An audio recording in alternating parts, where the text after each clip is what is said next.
அன்பு நேயர்களே, கடந்த வாரம் நாம் தொடர்ச்சியாக இந்த டெல்லி பயங்கரவாத குண்டுபிடிப்பு சம்பந்தமான பல விடயங்களை நாம் அரங்கேற்றி வருகின்றோம்.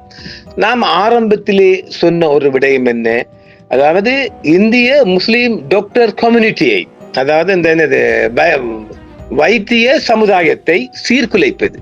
அதாவது இலங்கையில் டாக்டர் ஷாஃபிக்கு என்ன நடந்துச்சு, அல்ல நாங்க தார எல்லாமே ஈக்குவல் பண்ணக்கூடிய பார்க்கக்கூடியது. முல்லைத்தீவில் நடந்தது, காசாவில் நடப்பது, இப்பொழுது இந்தியாவில் நடப்பது. டாக்டர் ஷாஃபிக்கு எதிராக செய்யப்பட்டது போன்ற ஒரு தனிநபர், ஆனால் இது ஒரு முழு 20 கோடி மக்கள் மத்தியிலும் இருக்கின்ற டாக்டர் சமுதாயத்தை, முஸ்லீம் டாக்டர் கம்யூனிட்டியை அழிப்பதற்கு தான் இந்த மாதிரி ஒரு முடிவுக்கு வந்திருக்கலாம். ஏனெனில் இன்னும் இந்த குண்டுபிடிப்பு சம்பந்தமா எவ்வளவு பெரிய உங்களோட உளவு அமைப்பு இருக்குது, உங்க எவ்வளவு பெரிய டீம் இருக்குது, அமைப்பு இருக்குது, ஆர்கனைசேஷன் இருக்குது, இன்னும் சொல்ல மாட்டேங்களா? இன்னமும் முஸ்லிம் டாக்டர் மாதிரி சொல்லிக்கொண்டே இருக்கிறீங்க நமக்கால். அதனால இந்த குண்டுவெடிப்பு குறித்து நாம் ஆரம்பத்திலிருந்து நமது சந்தேகத்தை வெளியிட்டு வருகின்றோம். மோடி மஸ்தான் கும்பல் செய்துவிட்ட இன்னும் ஒரு செய்தியில் இந்தியாவுக்குள்ளிருந்து இந்த குண்டுவெடிப்பு, அதாவது செங்கோட்டை அருகே நடைபெற்ற கடந்த 10ஆம் தேதி டெல்லியின் செங்கோட்டை அருகே மெட்ரோ ஸ்டேஷனுக்கு அருகாமையில் நடைபெற்ற குண்டுவெடிப்புதாரிகளை குண்டுவெடிக்க வைத்துவிட்டு அங்க இருக்கிற தடிமார் ஒன்று இருக்குல்ல, அமித்ஷா உள்துறை அமைச்சர், ஹோம் மினிஸ்டர், அவர் தப்ப வைத்ததாகவும் ஒரு செய்தி இரகசியமாக பரவி இருக்கின்றது. இதைத்தான் நாம் ஆரம்பத்தில் சொன்னோம், இது மோடி மஸ்தான் கும்பலின் கைதேர்ந்த வேலையாக இருக்க அதிக வாய்ப்பு இருப்பதாக. டெல்லியில் இப்பொழுது அந்த குண்டுவெடிப்பு நடந்த பிற்பாடு கைது செய்யப்பட்டு 72 மணி நேரத்துக்கு பிற்பாடு 3 டாக்டர்கள் ரிலீஸ் செய்யப்பட்டிருக்கிறார்கள். அவர்களுக்கும் இந்த குண்டுவெடிப்புக்கும் எந்த தொடர்பும் இல்லை என்று இந்தியாவின் NIA தேசிய புலனாய்வு அமைப்பு அவர்களை விடுதலை செய்திருக்கின்றது. அந்த நபர்களில் doctor Rehan, doctor Mohammed, doctor Mustaqeem, இந்த 3 பேரும் இப்பொழுது விடுதலையாக இருக்கின்றார்கள். கொஞ்சம் சும்மாடுவாங்களா? அவர்கள் அப்படி இல்லையே. ஆக நாம் ஏற்கனவே சந்தேகப்பட்டது சரியாக வருகின்றதா? அதைத்தான் நாம் பார்க்க வேண்டும். ஏனெனில் எப்பொழுது நாம் ஏற்கனவே பலமுறை சொல்லுவது, இந்திய டாக்டர்ஸ் எல்லாம் நாட்டை விட்டு வெளியாகணும், ஏதோ ஒரு வகையில இவனுகள் உங்களுக்கு நெருக்கடி கொடுத்துக்கிட்டே இருப்பார்கள். என்ன செய்யற? வேற வழி இல்லை. உயிரோண்டு வாழ வேண்டுமானால் நிம்மதி தேடி எங்கேயாவது நம்ம ஈழத்தமிழ் மக்கள் போன்று நீங்களும் கிளம்புவதுதான் நல்லது. தொழிலதிபர்கள், ஏனெனில் யூபியில், உத்தரப்பிரதேசில் அவன் விட மாட்டான். நம்மூர் பாசையில பெரியன் விடான்கள் 80 போன்றோ அவன்கள் விடான்கள். ஆக ஒரு ஒரு வளர்ந்த சமுதாயத்தை அல்லது ஒரு முன்னேறி வருகின்ற சமுதாயத்தை எட்டி மிதித்து வருகின்றது என்பதுதான் அங்க உண்மையான நிலவரம். ஆகையினால் தொழிலதிபர்கள் இப்ப எவ்வளவு உலகம் எங்கே இருக்குது, அங்கதான் நீங்க இருக்க. தமிழ்நாட்டுக்கு வந்தாலும் பாதுகாப்பு, அது வேற தெரியுங்களா? தமிழ்நாட்டுல இதெல்லாம் கிடையாது, எந்த வெறுப்பு ஒன்று இல்லை. தமிழ்நாட்டுக்குள்ள வட இந்தியர்கள் வந்து அவர்கள் இங்கே வந்து அவங்களுக்கு வாக்கு போடாம இங்கே நம்ம திமுக வாக்கு போட்டு வேலையை பார்க்கணும்ல, அது என்ன செய்தானே. டெல்லி குண்டுவெடிப்புக்கு எந்த தொடர்பும் இல்லை என்று NIA கண்டறிந்ததால் 3 மருத்துவர்கள் உட்பட 4 பேர் விசாரணைகளுக்கு பின்பு விடுவிக்கப்பட்டனர். கடுமையான விசாரணை, 72 மணி நேர தொடர்ச்சியான கூட, அதையும் தாண்டி 5 நாள் நினைக்கிறேன், 5 தினங்களாக நடைபெற்ற மிக இறுக்கமான நெருக்கமான நீண்ட விசாரணை பின்பு அவர்களுக்கும் இந்த குண்டுபிடிப்புக்கும் எந்த தொடர்பு இல்லை என்று NIA சொன்ன சரிதானே, நீ NIA சொல்லி விட்டாச்சு. டெல்லி குண்டுபிடிப்புக்கு எந்த தொடர்பும் இல்லை என்றும் NIA கண்டறிந்ததால் 3 முஸ்லிம் மருத்துவர்கள் உட்பட 4 பேர் விசாரணையின் பிற்பு விடுதலை செய்யப்பட்டதாகவே இந்தியாவில் பரபரப்பான செய்தியாகவும் அது வந்திருக்கின்றது. டெல்லி செங்கோட்டை குண்டுவெடிப்பு தொடர்பாக கைது செய்யப்பட்ட 3 மருத்துவர்கள் உட்பட 4 பேரை தேசிய புலனாய்வு அமைப்பு விடுவித்துள்ளது குறித்தும், இந்த வழக்கில் முக்கிய குற்றவாளியாக அதிகாரிகள் நம்பும் டாக்டர் உமர் உன் நபியுடன் அவர்களுக்கும் எந்த தொடர்பும் இல்லை என்று புலனாய்வு கண்டறிந்துள்ளது. இப்ப சரிதானே மக்கள்? ஒன்றுமே இல்லை போங்கடா நாய்க்கலைகளா. விடுவிக்கப்பட்ட நபர்களான doctor Rehan, doctor Mohammed, doctor Mustaqeem ஆகிய மற்றும் உரவியாபாரி தினேஷ் சிங்லா, அது அவங்க இந்து, தினேஷ் சிங்லா அதுவும் ஒரு இந்து தான், ஆகியோர்கள் ஹரியானாவின் நூவில் சமீபத்திய நாட்களில் கைது செய்யப்பட்டனர். நூவில் அதாவது ஹரியானா என்ற மாநிலத்திலிருந்து நூஹு என்ற ஊரிலிருந்து அவங்க கைது செய்யப்பட்டார்கள். இப்பொழுது அவர்கள் விடுதலை செய்யப்பட்டிருக்கிறார்கள். இந்த 4 பேருக்கும் இந்த குண்டுவெடிப்புக்கும் எந்த சம்பந்தம் இல்லை என்பதுதான் இங்கு ஒரு ஹைலைட்ஸ். 3 நாட்கள் தீவிர விசாரணைக்கு பிறகு 4 நபர்களையும் தொடர்புபடுத்தும் கணிசமான ஆதாரங்கள் அல்லது டிஜிட்டல் தடயங்கள் எதுவும் அதிகாரிகளுக்கு கிடைக்கவில்லை என்பதால் அவர்களை விடுதலை செய்திருப்பதாக தெரிவிக்கப்படுகின்றது. ஆனால் உத்தியோகபூர்வமாக NIA இன்னும் அது பற்றி சொல்லவில்லை. ஆனால் விடுதலை செய்யப்பட்டவர்களின் குடும்பத்தினர் அவர்களின் விடுதலையை உறுதிப்படுத்தி இருக்கின்றார்கள். ஆனால் மேலும் கருத்து தெரிவிக்க மறுத்துவிட்டதாக பல செய்திகள் தெரிகிறது. சொல்றாங்க இல்லையே, குண்டுவெடிப்பு தொடர்பாக மேவாட்டை சேர்ந்த 7 பேர் இதுவரை கைது செய்யப்பட்டுள்ளனர். அவர்களில் 4 பேர் இப்போது விடுவிக்கப்பட்டுள்ளனர். 3 பேர் இன்னும் தடுப்பு காவலில் இருக்கின்றார்கள்.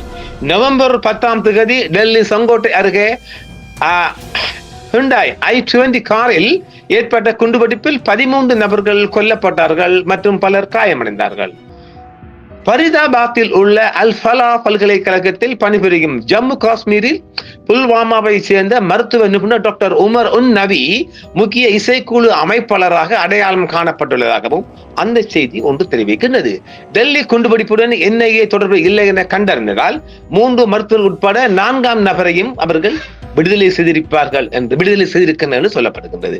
குறிப்பிடத்தக்க முன்னேற்றத்தில் டெல்லியில் சமீபத்திய குண்டுவெடிப்பு தொடர்பாக பல மணி நேர விசாரணைக்கு பிறகு தேசிய புலனாய்வு அமைப்பு 4 பேரையும் விடுவித்துள்ளது. 3 மருத்துவ நிபுணர்கள் உட்பட அதிகாரப்பூர்வ வட்டாரங்களின்படி விசாரணையாளர்களுக்கு இந்த சம்பவத்துடன் எந்த தொடர்பும் இல்லை என்பதற்கான எந்த ஆதாரமும் கிடைக்கவில்லை. அதனால் அவர்கள் விடுதலை செய்யப்பட்டிருப்பதாக NIA தெரிவித்திருக்கின்றது. ஆனால் அந்த செய்தி ஊடகங்களுக்கு வரவில்லை. NIA சொல்லவில்லை. அவன் கை செய்ததுக்கும் ஆதாரம் இல்லை, விட்டதுக்கும் ஆதாரம் இல்லை. அதான் இங்க உள்ள CID உள்ள வழக்கம். ஆரம்ப விசாரணைகளின் போது வெளிவந்த தடயங்களை சரிபார்க்கும் வழக்கமான நடைமுறையின் ஒரு பகுதியாக இந்த விசாரணை நடத்தப்பட்டது. NIA அதிகாரிகள் இதை தெளிவுபடுத்தி இருக்கின்றார்கள். முழுமையான பரிசோதனைக்கு பிறகு டெல்லி குண்டுவெடிப்பு எந்த தொடர்பும் நிறுவப்படவில்லை என்றும் தனிநபர்கள் செல்ல அனுமதிக்கப்பட்டுள்ள என்றும் பெயர் குறிப்பிட விரும்பாத ஒரு NIA அதிகாரி ஒரு ஊடகத்துக்கு தெரிவித்திருக்கின்றார். பயங்கரவாதம் தொடர்பான விசாரணைகளின் போது சிறுபான்மை சமூகங்களைச் சேர்ந்த நிபுணர்கள் பெரும்பாலும் ஆய்வுக்கு உட்படுத்தப்படுகிறார்கள், பின்னர் மட்டுமே விடுவிக்கப்படுகிறார்கள் என்ற பரந்த வடிவத்தை இத்தகைய தடுப்பு காவல்கள் பிரதிபலிக்கின்றன என்று சட்ட வல்லுநர்கள் குறிப்பிட்டுள்ளார்கள். நற்பெயருக்கு தீங்கு விளைவிக்கவும் களங்கம் ஏற்படுத்தவும் உணர்ச்சி ரீதியான துயரத்தையும் தடுக்க புலனாய்வு அமைப்புகள் அதிக எச்சரிக்கையுடனும் வெளிப்படைத்தன்மையுடனும் இருக்க வேண்டும் என்றும் அந்த உரிமை குழுக்கள் தெரிவித்திருக்கின்றது. டெல்லி செங்கோட்டை குண்டுவெடிப்பு தொடர்பாக விசாரணைக்காக மட்டுமே டாக்டர் பிரியங்கா சர்மா காவலில் எடுக்கப்பட்டார். இவரும் ஒரு டாக்டர். இந்த டாக்டர் பிரியங்கா சர்மா என்பவர் இந்து. அவரும் காஷ்மீரில் ஒரு MD ட்ரைனிங் எடுத்தவராம். MD கோர்ஸ் ஒன்றுக்காக தனது மருத்துவர் நியமனத்தில் கடமையில் இருந்து ரிலீஸ் செய்யப்பட்டவர். அதனால் சந்தேகத்தின் அடிப்படையில் கைது செய்யப்பட்டு அவரும் சுமார் 3-4 மணி நேரங்களின் பிற்பாடு விடுதலை செய்யப்பட்டிருக்கின்றார். டாக்டர் பிரியங்கா சர்மா ஒரு மருத்துவ அதிகாரியாக பணிபுரிகிறார். மேலும் அனந்த்நாக் GMCயில் பொது மருத்துவத்தில் MD படிப்பை தொடர்கிறார். நேற்றிரவு அதிகாரிகளால் வழக்கமான விசாரணைக்காக அழைத்து செல்லப்பட்டு பின்னர் விடுவிக்கப்பட்டுள்ளார். அவர் MBBS எங்கே படித்தார், அவருடைய பின்னணி, அவர் எங்கு எப்படி படிக்கிறார், அவருடைய குடும்பம் பற்றிய அடிப்படை கேள்விகளை மட்டுமே அவர்கள் கேட்டு NIA திருப்தி கொண்டதினால் அந்த பெண்மணி டாக்டரும் விடுதலை செய்யப்பட்டிருக்கின்றார். டெல்லி செங்கோட்டை குண்டுவெடிப்பு தொடர்பாக விசாரணை நடத்தியதற்காக ரோஹ்தக் மருத்துவர் கைது செய்யப்பட்டு பின்னர் விடுவிக்கப்பட்டார்.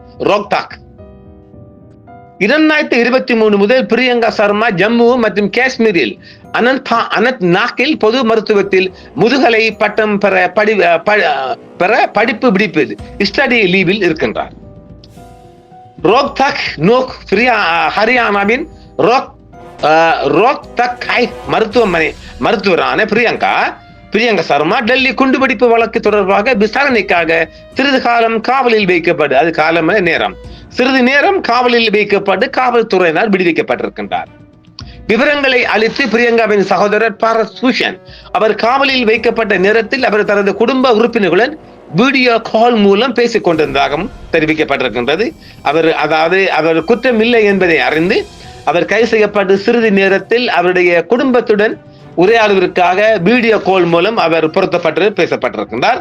அவரது கூற்றுப்படி சனிக்கிழமை இரவு 9 மணிக்கு பிரியங்கா தனது உறவினர்களுடன் வீடியோ அழைப்பில் பேசினார் என்றும் 5 நிமிடங்களுக்கு பிறகு ஒரு போலீஸ் குழு அவரது விடுதிக்கு வந்து கதவை தட்டியது என்றும் பின்னர் பிரியங்காவின் தொலைபேசி துண்டிக்கப்பட்டு இரவு 11:30 மணிக்கு பாரத் தனது மைத்துனர் அருணாச்சலமிருந்து போலீசார் பிரியங்காவை கைது செய்ததாக செய்தியை பெற்றார். அதிகாலை 12:30 மணிகளில் பிரியங்கா தொலைபேசியில் விசாரணைக்கு பிறகு தான் விடுவிக்கப்பட்டதாக குடும்பத்திடம் தெரிவித்திருக்கின்றார். இருப்பினும் அவரது மொபைல் போன் இன்னும் ரிசர்ச்சுக்காக என்ஐயிடம் பாரப்படுத்தப்பட்டிருக்கிறது. அதே மருத்துவக் கல்லூரியில் பிரியங்காவின் சீனியர் டாக்டர் அடில் அஹமது குறித்து பிரியங்காவிடம் விசாரிக்கப்பட்டதாகவும் அங்கு பணியமர்த்தப்பட்டதாகவும் பரத் தெரிவித்தார். தேசிய பாதுகாப்பை விட பிரிவினைவாத அரசியல் முன்னுரிமை பெற்றுள்ளதாக அவர் மேலும் குற்றம் சாட்டினார். இந்து முஸ்லிம் அரசியல் செய்வதன் மூலம் நீங்கள் வாக்குகளை பெறலாம், ஆனால் நாடு எந்த திசையில் செல்லுகிறது என்றும் அவர் கேட்டிருக்கின்றார். யாரு? காஷ்மீர் முதலமைச்சர் ஃபாரூக் அப்துல்லா. டெல்லியில் உள்ள மக்கள் இதை புரிந்து கொள்கிறார்களா என்று எனக்கு தெரியவில்லை. அல்லது இந்து முஸ்லிம் பிரிவினை அதிகமாக இருந்தால் இரத்த கலரி அதிகமாக இருக்கும் என்றும் நாட்டில் துருவ முனைப்பு அதிகமாக இருக்கும், வாக்காளர்கள் அதிகமாக இருப்பார்கள் என்று அவர்கள் நினைக்கிறார்களா? அவர்கள் மீண்டும் சிந்திக்க வேண்டும் என்று நான் நினைக்கிறேன் என்று அவர் ஃபாரூக் அப்துல்லா தெரிவித்திருக்கிறார். இந்த டாக்டர் டீம் கைதிகள் குறித்து எங்கோ அந்த நச்சு சூழலும் காஷ்மீர் இளைஞர்கள் ஆபத்தான பாதையில் செல்லுவதற்கு காரணம் என்றும் ஃபாரூக் அப்துல்லா தெரிவித்திருக்கின்றார்.